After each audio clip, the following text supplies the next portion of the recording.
clean surfaces, wash your hands and wear an apron.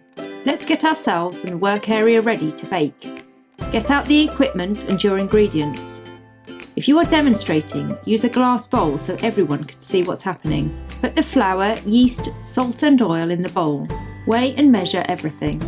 This recipe uses 225 grams of bread flour, 1 teaspoon of salt, 5 grams of fast action yeast and 150 millilitres of water, and maybe a little bit more if needed. Pour in the water and mix with a wooden spoon. The water should be just warm, about body temperature.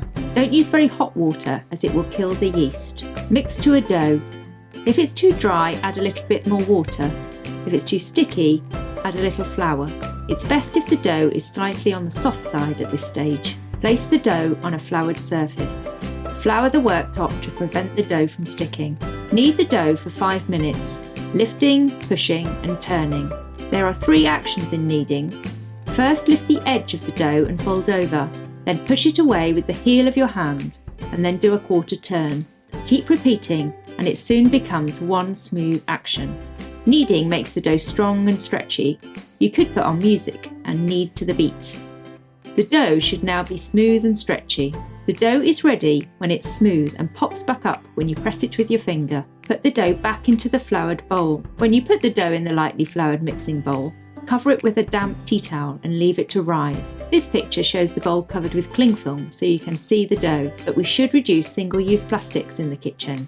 Prove in a warm place for 30 minutes. With time, you will see bubbles forming and the dough will start to get bigger. This is due to fermentation and the production of carbon dioxide bubbles, called proving. Knock back the dough. Knocking back dough means pressing the air bubbles out of the dough before shaping it and allowing it to rise again. With a second rising, the bread will develop even-shaped air holes. Split the dough into 4 even pieces. Portioning it into equal pieces is important for even cooking when the bread is baked. Shape into rolls. Try to get smooth shapes. These are plain round rolls, but as you get more skilled, you can try different shapes. Put the 4 rolls onto a floured baking tray. You don't need to grease the tray, but a little flour stops it from sticking. Leave space between the rolls as they will rise again. Leave the rolls for the final rising stage. Cover the tray of rolls with a damp tea towel and leave them to prove for 30 to 40 minutes until doubled in size.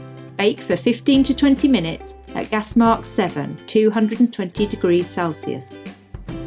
Make sure you preheat the oven before putting the tray into the middle or top shelf.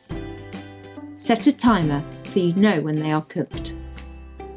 Test to see if the rolls are cooked. They will be very hot, so use a clean cloth to lift a roll off the tray and tap it on the bottom. It should sound hollow if it's cooked. Cool the finished rolls. If the rolls are cooked, take them off the tray to cool on a wire rack. The finished rolls should be well risen and golden brown. When cool, they will be ready to use for packed lunches and main meals.